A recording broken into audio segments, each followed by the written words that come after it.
Doch,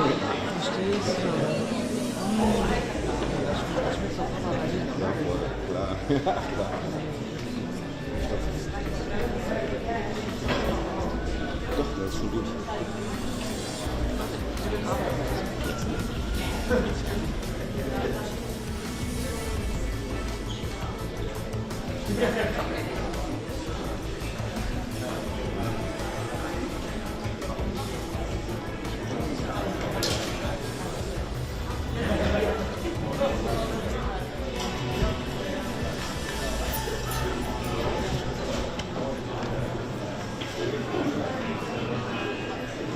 Die Premiere bei der Berlinale Superpower, ein Film von Sean Penn hier als Berlinale Special Gala, ein Film, an den er vor einem Jahr begonnen hat in der Ukraine. Er wollte noch einen Dokumentarfilm drehen über Zelensky, dann aber brach der Krieg aus, die russische Aggression. Ihm war natürlich sofort klar, ich muss jetzt einen ganz anderen Film drehen, als den ich hier gehabt hatte. Er fällt zu den Geflüchteten, er ehrt das Kämpfen von dort und er befragt sich aber auch ganz kritisch selbst, warum habe ich und viele andere so lange die Augen vor dem verschlossen, was sich dort zusammenbaut. Superpower ohne Frage eine der Höhepunkte dieses Festivals und dies ist die Pressekonferenz dazu.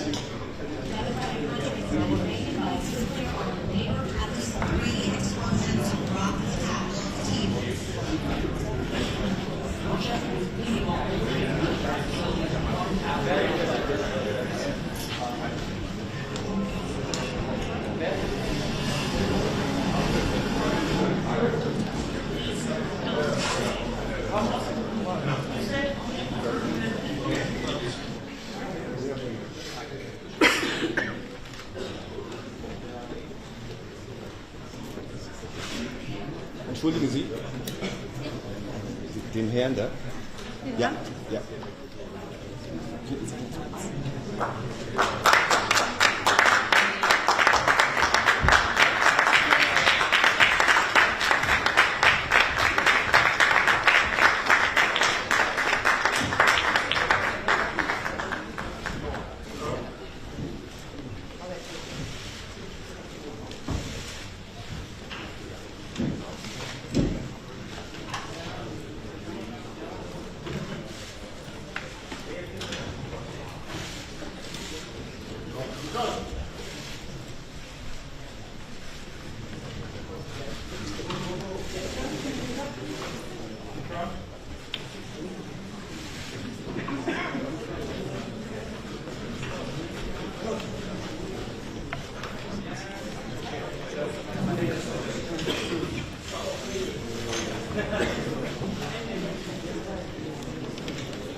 Jetzt noch nicht, ne?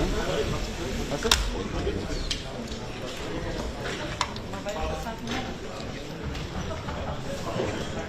Out of it.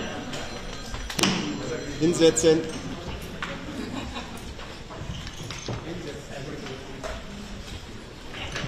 Please take your seats. Thank you. We're about to begin. Good morning, everybody. Last night, we had a world premiere of a film most important to our festival. It's screening in Berlinale Special. It is called Superpower. You all saw it. Let me introduce the people behind the film. From your left, Danny Gabay, Lauren Turp, Billy Smith, producers. It is a co-production of Vice Studio LA and Fifth Season. And last but not least, the two co-directors of the film Superpower, Aaron Kaufman on my right, and Mr. Sean Penn. Please welcome.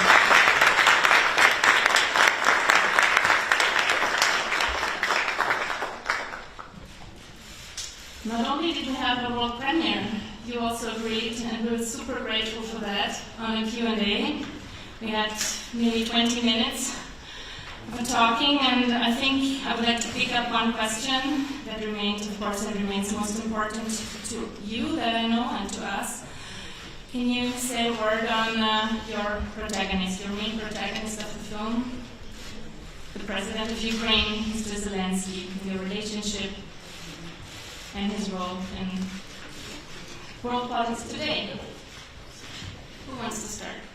I think that for us, Zelensky has been started out as a fascination, and as time has gone on, I don't think we ever anticipated he would become the person that he's become. We certainly saw him as a David versus Goliath character, in that he had a big job ahead of him. He had the impending conflict in the East.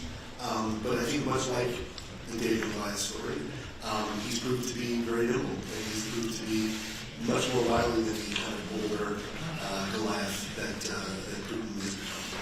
And so I think for that, our David and Goliath story, the intent may have changed, but it's still very much the same story. We need a microphone in the first row here, but then we'll start with you, please. Hello. Introduce yourself shortly. Hello, my name is Olga. I'm from Ukrainian magazine Cineast. First of all, thank you so much for having this room here. Thanks for showing Ukraine to the world and showing the real situation. And my question is to Sean Penn. During the film, you drink a lot, and there was a question like, how often did you drink, and what did you drink, and in general, did it help you to cope with all the stress in Ukraine? Because I understand that it may be stressful to be in Ukraine during this war. Thank you. I maintained my general pattern that it had nothing to do particularly with film.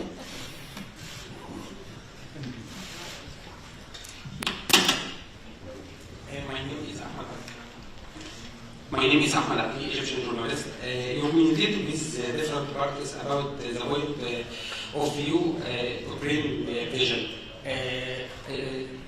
Have you tried to communicate with the Russian side, especially Mr. Putin, and do you accept to do another film about this vision? No.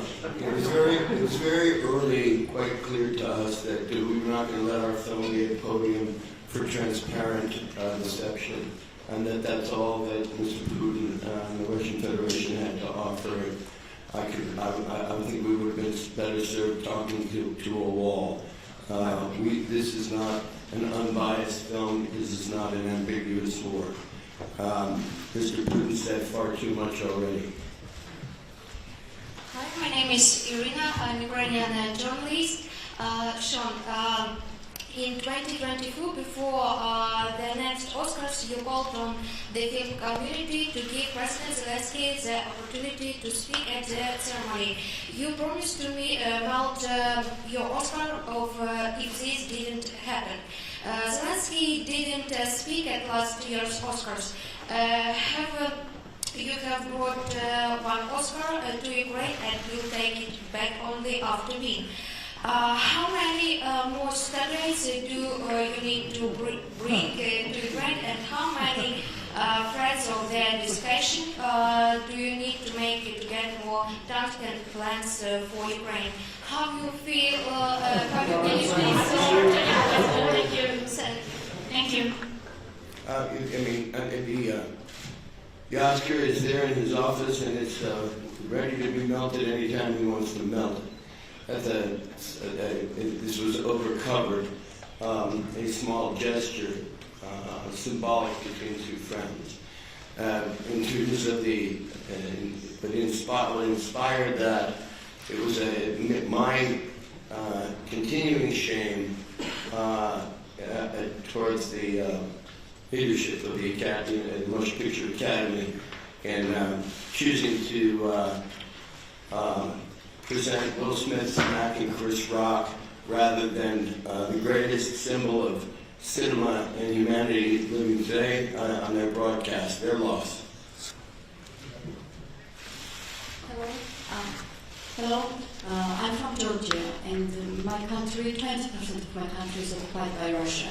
And some years ago I was pregnant when the Russian bombs were falling down, and this is not easy, but now it's very easy to share feelings from Ukrainian people and share your feelings when you were there.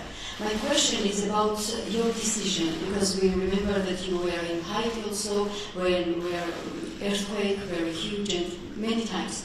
When you decide the first time, when you feel inside you, when only acting is not enough for a person and you can do much more. if you can share this moment. Thank you. Well, as we've heard so many times in Ukraine, and I think we all understand this here at the Berlinale, is that art does have a significant role to play in building freedom, and executing freedom. And so, really, my life experience with this is that I don't really differentiate between those parts of the way in which I hope to stand beside people who are fighting for freedom. Mr. Penn, thank you for being here. Thank you for bringing this movie. I'm Vivian Hackridge from Dreisat Kulturzeit. I would like to know your personal opinion. Do you think Ukraine should become a member of NATO immediately? And second question, as a Hollywood star shooting at front lines in Ukraine and talking to the president, how are you part of war propaganda? Well, it seems very clear that the word propaganda can be used, as a disparagement. What I would say as part of showing the truth of Ukraine's absolute unity in pursuing all those things that without which life is not worth living, then I'm very happy to be considered a propagandist, and I'd like to. We made a very unapologetically biased film because that was the true story we found.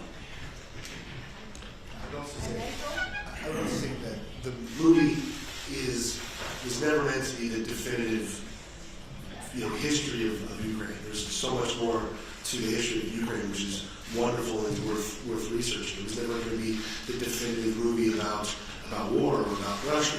It was really our experience, having not really been very well educated about Ukraine, not really fully understanding the texture of what had come before this, what were the things that led up to this. We had a very shallow, United States focused view of the region. So what our movie became was our journey to find those truths.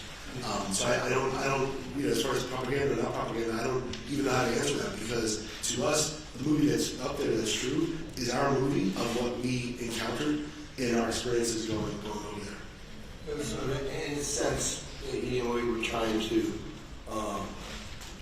humbly offer people a piggyback ride along the journey we took. And NATO? Well, here's the thing. The complications of the NATO agreements, partnerships that need to play a role. The sensitivity to it at this moment, I can't speak for the Ukrainian government on that. I can only say that whether or not in NATO, these are circumstances that demand that they be considered and resourced with everything they are requiring. In this case, they are not requiring NATO troops. They are requiring the material support that we would give any effort of defending this invaded country and this invaded people. I think that the issue is hardware. Hello, it's Natalia Zhuk from Ukrainian Movie Gram. First of all, thank you so much. I cried, I laughed, I felt a lot of emotions yesterday during the press screening. And I turned to my editor on the ending titles and I said it's not a war story, it's a love story.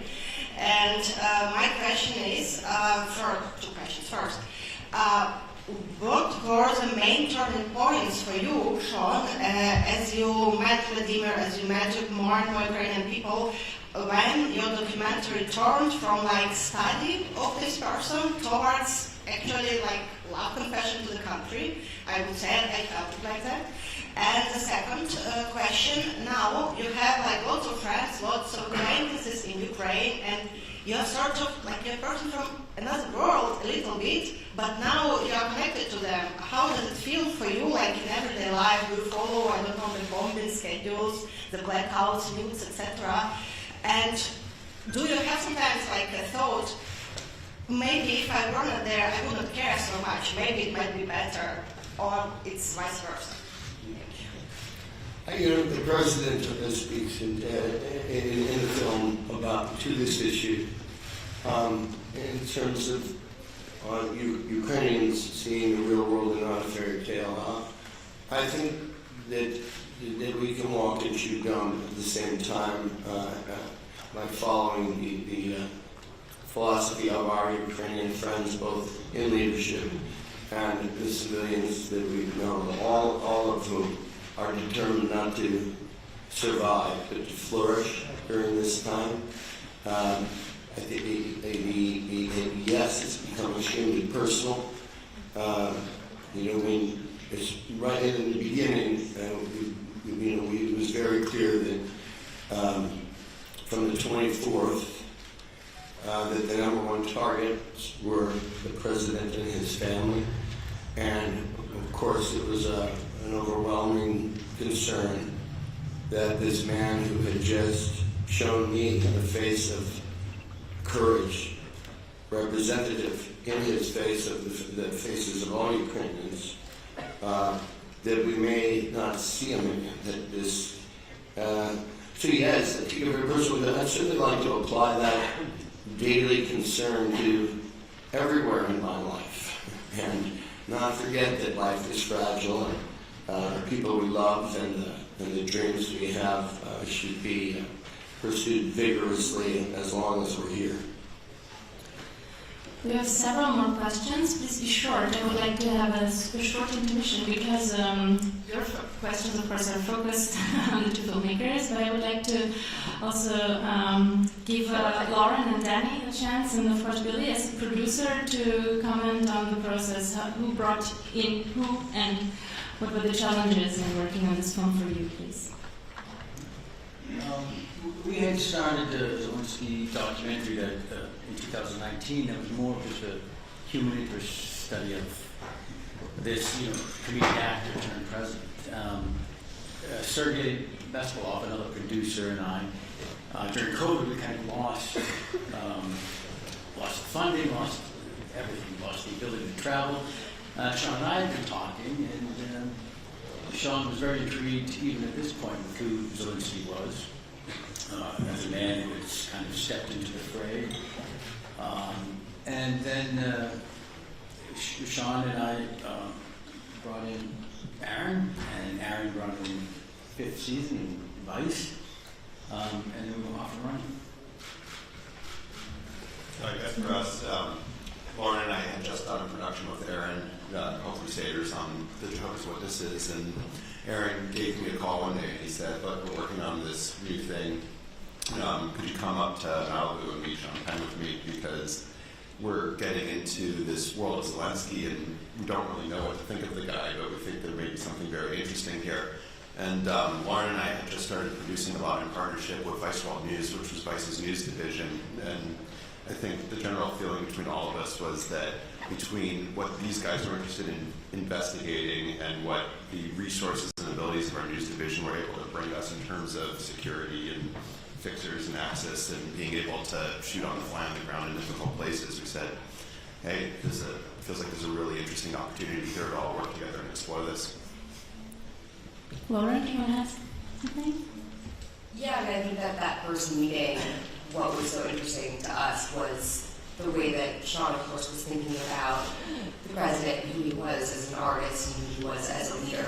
But it was also, we were also very interested to explore the people of Ukraine and understand their story better. And I think that that's something that, as our story changed, and it changed quite a bit, I think that heart that Aaron and Sean and everybody here brought to our story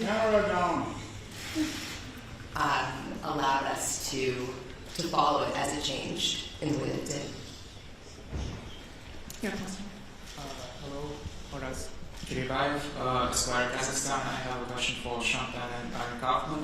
During the movie, you said several times that your goal is to remind the world, particularly the US, about Ukraine and the problem it faces today. And now we see that in the movie, with the movie. My question is, what are your plans in terms of distribution of the movie in the US? Are you planning to show it in the cinemas or on the streaming platforms? And for Aaron, what are the plans after this documentary to have any next steps in your mind? Thank you. Yeah, I think now, because we preserved the film and had been working on it, and so right up until just before this festival, we will now be looking at distribution buyers. In an ideal world, it's fast and furious. Some of you may know Evgeny Afanushky's films Winter on Fire and Freedom on Fire. We are an extended family altogether of supporting each other's films to get the various perspectives out. So I know he too has hit the market, and we see if the kind of broad distributors that we feel that it's important to get to eyes all over the world, and particularly in the United States, if they've got the guts of, for example, Vice, that we had that one meeting and they just said yes. So I'd like to think that when we leave this room, some buyers are going to just say yes, but we haven't had that conversation yet. My name is Ewelina Wittenberg. I'm a news correspondent from Poland. The first question is for Aaron Kaufman and Sean Penn. Do you believe that this movie could encourage more people to support Ukrainians in their fight for freedom? Do you think that superpower could have influence on Americans' attitude to war? And the second one for Sean Penn. I'm a journalist from Poland, so I'm really curious, how did you recall your visit to Poland in terms of helping the Ukrainian people? Thank you. You want to do the Poland part? Yeah, I'll do the Poland part and leave the other part to Aaron. So,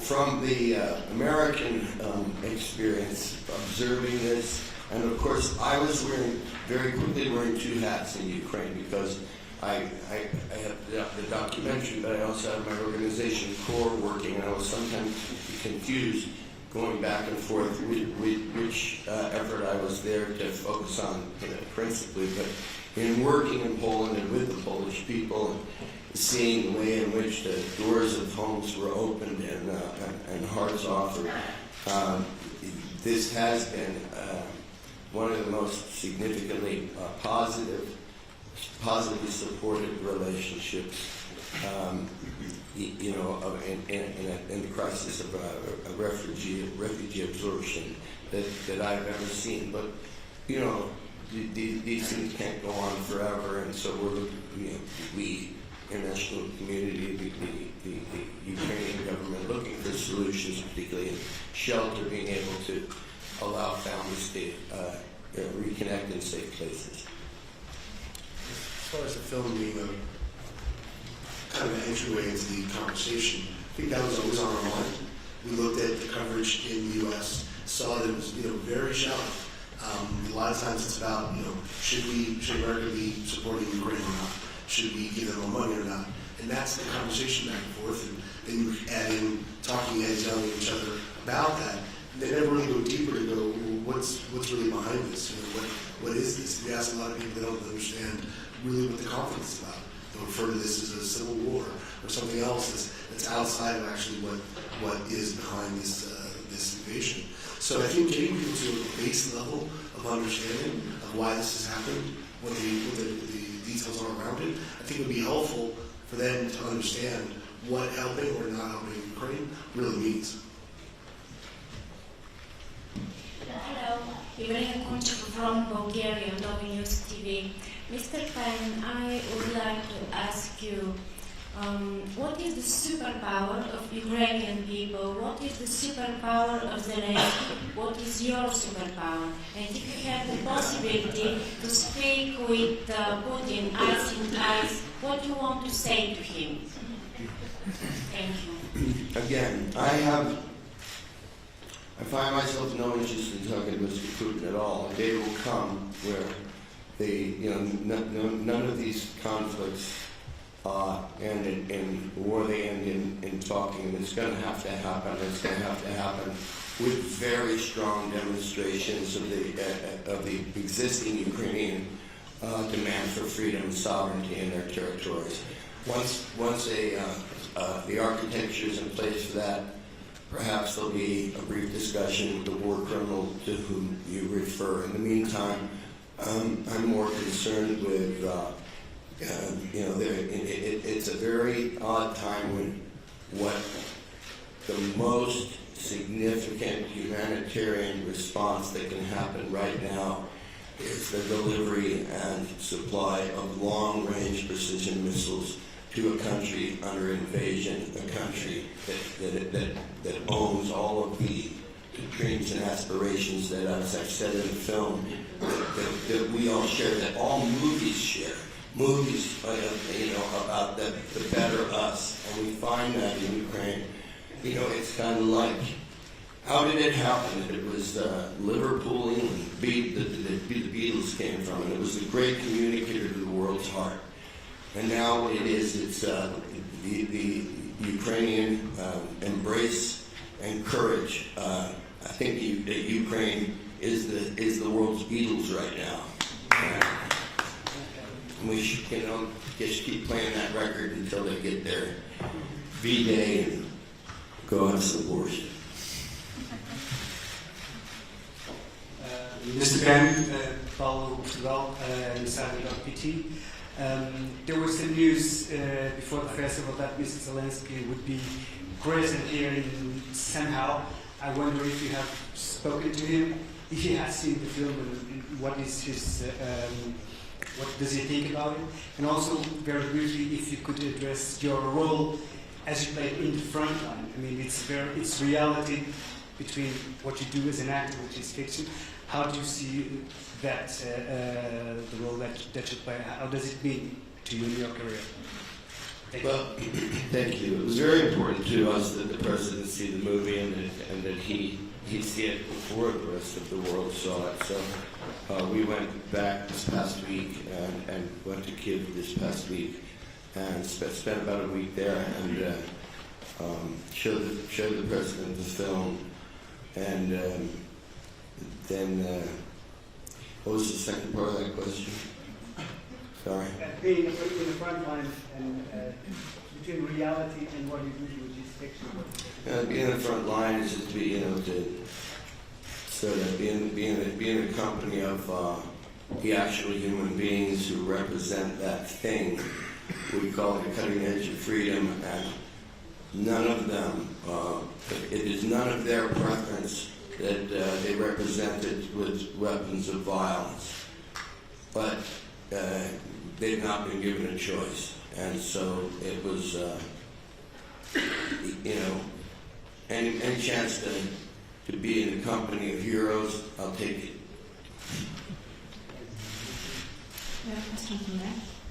Good morning, my name is Valentina Mignoli and I'm from the Italian film magazine TVBS Selvaggi. Congratulations on your documentary. The film ends with a scene from the TV series where Zelensky played the president of Ukraine. I was wondering if you could comment on this thin line between fiction and reality and how TV series today are shaping our world. Thank you.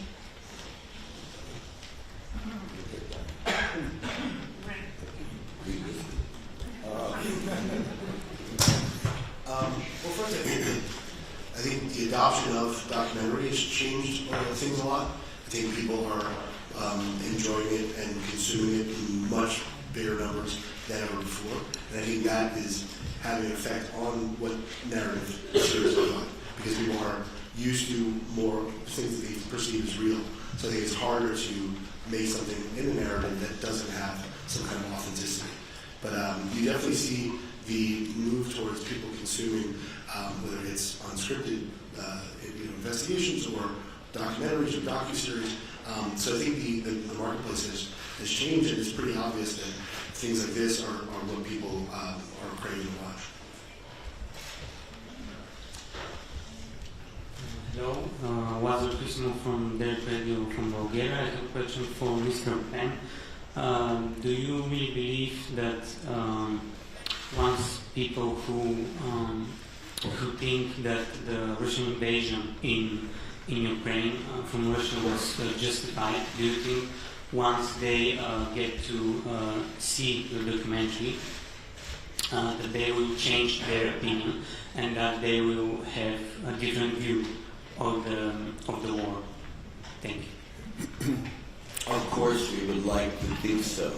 It's difficult for me to imagine that reasonable people can see what is already clear and have any other thought, but that it is a criminal invasion.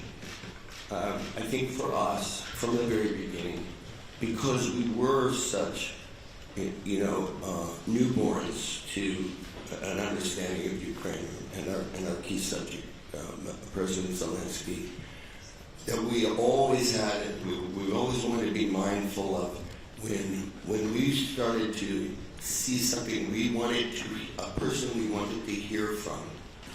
We wanted to make sure we gave context to audience who largely don't have the context, and to do it in a very available way, so that it's kind of like the idiot's guide to understanding why the world needs to support these people at this time. Hello, I'm Marcus from Berlin, freelance journalist. I have a question two short questions to Sean Penn. First, what's the meaning of your hat? One can really killer. And the second question would be, did you ever thought about becoming a politician by yourself? I mean, there are many Hollywood stars who became politicians. Thank you. Well, and with due respect to those who don't embody this, I remember the Irish playwright Brendan being asked the same question. He said, I could never be a politician because I've only got but one face. I don't remember the other part of the question. Oh, the hat. Oh. Anybody who gets a chance to be on the North Shore of Hawaii, this is the best taco. The best. We hope you will bring Zelensky there. Hi, good morning. First of all, Lisa Ferrari. First of all, congratulations to all of you for this film. Sean, as you know, in the past year, the international film community has shown a lot of support for the Ukrainian industry, for the Ukrainian war effort. But many American, European companies are still doing business. They're releasing films in Russia. How do you feel about that in general? How do you feel about your film specifically being released there and being shown to Russian audiences? Well, I think we have to start with what's close. The leadership, the organizers of the Berlinale did something that I've never seen done in an issue of without an enormous amount of political pressure, and excused all those who represented as buyers or sellers at this festival from attending. I think that the President spoke extremely well about the way in which we should view, how I would agree, we should view the balance of art and a place for, whether it be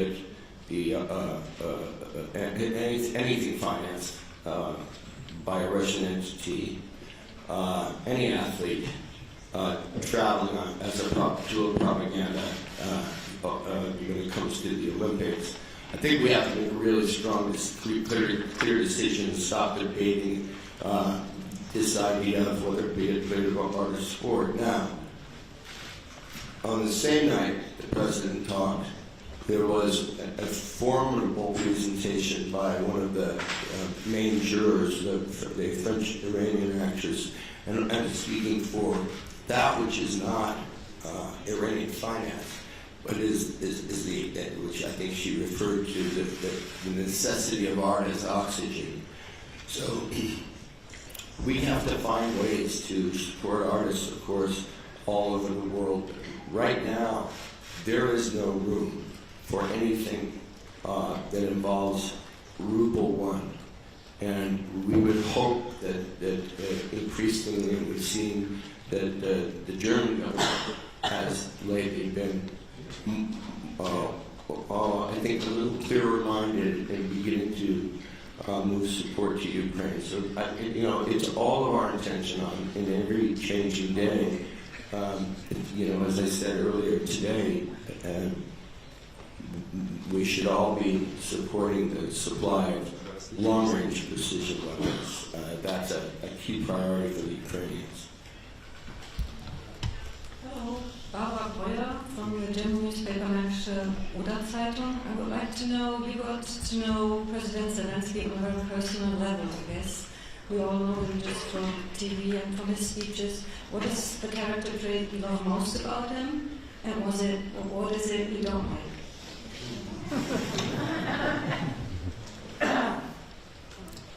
I don't like a creepy little bully threatening him in his country.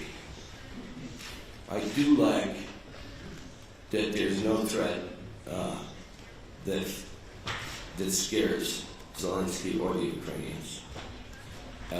I think we all shared on the 24th, because we had been with him, in fact met him for the first time face to face. There had been Zooms during the COVID period.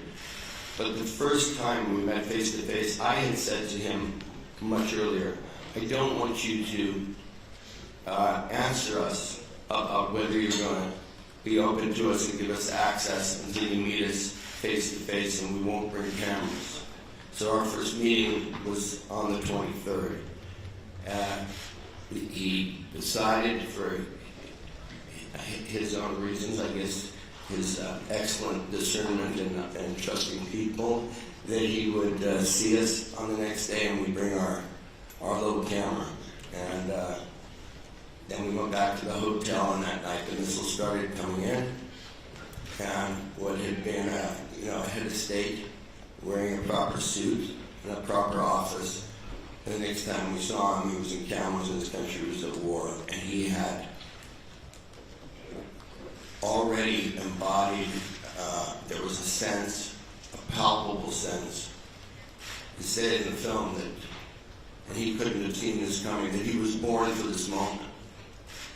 And the conviction, I had been told by some friends in the United States government about the offer of the Blackhawks coming in with a special operator team to evacuate him. And I knew before his famous answer, it was very clear to us within a couple of moments he wasn't going anywhere. And so it was a very moving way to start to get to know somebody, and that affection only built over time. Speaking from my side, I think that aside from meeting my children at their birth, the highlight of meeting and sensing a great human heart of courage was that day with that man. I'd like to wrap up with one last question. Hi, Anna Chubba, DW News. Nice to have you all here with Superpower. I have two short questions for Jean-Pen and Aaron Kaufman. So you talked to so many people over the course of filming that movie. Is there a conversation with a person other than President Zelensky that stuck to your mind that you couldn't forget? That's one question. And the other is, what is your single biggest learning from filming that movie? Thank you. Yeah, we had a lot of, we researched quite a bit, and there are a lot of interviews that never made it into the film.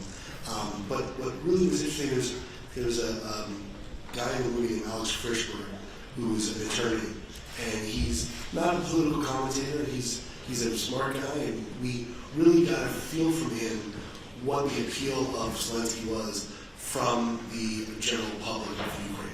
Because as you see in the movie, the intelligentsia would tell you, that they were not necessarily behind him initially. But when we got to Alex, that's when we started to realize, he was able to explain to us what was so attractive about not just Zelensky, but the whole idea of Zelensky. This was a shiny person who didn't feel like he was part of the orthodoxy of the government up until that point. He saw it as fresh. He was looking at a new Ukraine, and that's something we saw a lot as well, where people in Ukraine were not thinking of themselves as a former Soviet republic. They were thinking of themselves as Italy or France or part of the EU.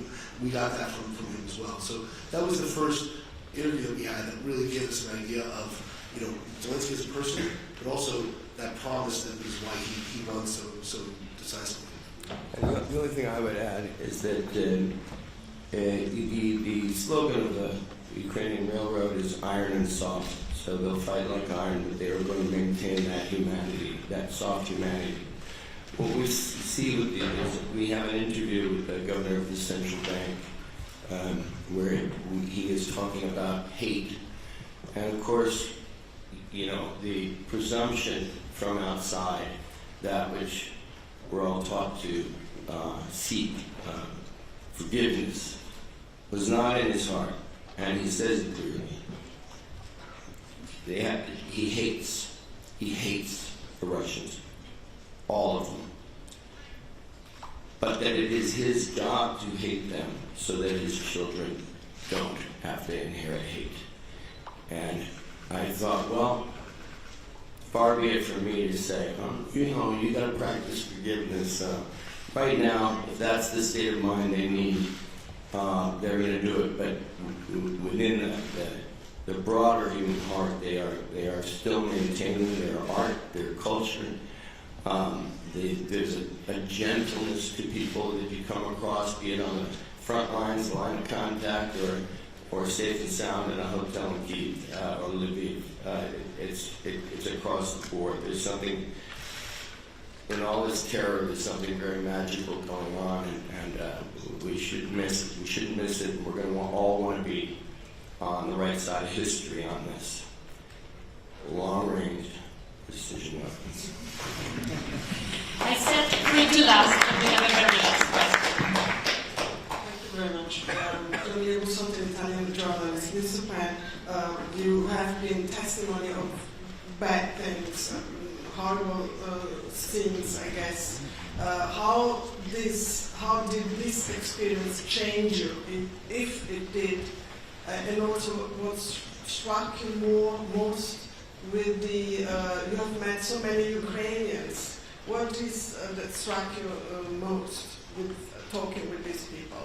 And there is this scene, for instance, I was very shocked when you get very close to the front line. Did you sense any fear? Were you scared? Was it a dangerous moment for you? Thank you.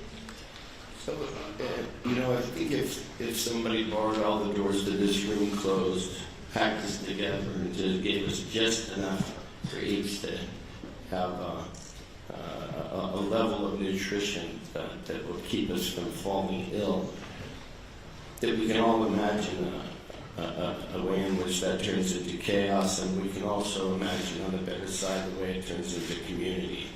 We know from anthropologists that community is the answer to longevity. The Ukrainians are at the epicenter of community of care. And so what I think what I take back is that growing up in the United States, we have, and this won't be news to you, we are born with a misguided sense of exceptionalism, which is not to say that there isn't a lot of things that are exceptional about the country, but it can allow us to get to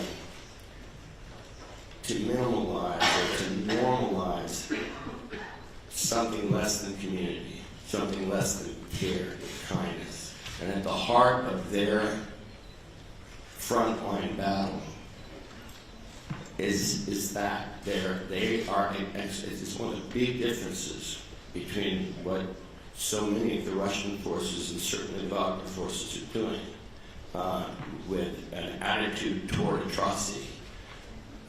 These people are doing what they have to do simply because they love their country and they love each other. And so the lesson is simple. We should all honor them by doing our best to follow it. And it will be an imperfect road, but I think that's the biggest takeaway.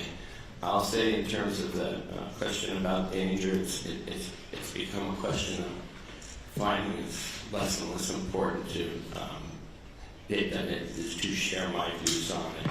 We get on an airplane, and if we don't know how to fly the plane, we're not going to panic whether it's going to go down or not. Just take the flight. Thank you so much for the superpower in the film, the superpower in the discussion, and please follow the examples that you were given with this film and with Aaron Kaufman's and Sean Penn's engagement and determinism. Spread it, listen to Ukrainian voices, watch our Ukrainian films in the program, and good luck to Superpower and the Ukraine. Glory to Ukraine.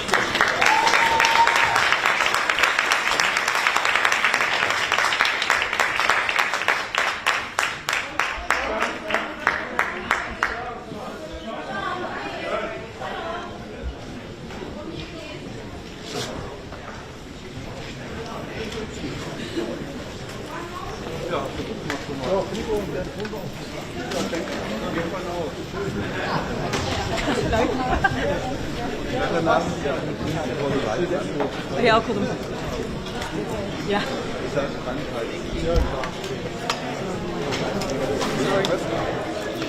Das geht. Die werden kooperiert.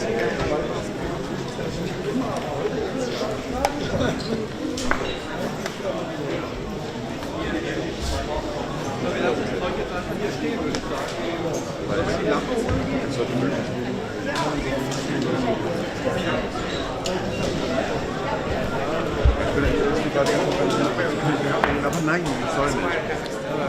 Alle gemacht. Ja, das sieht man immer noch Bilder, wo ich mir jetzt denke, eins Römen, das ist schöner. Ich weiß nicht, was sie vom Teppich nehmen.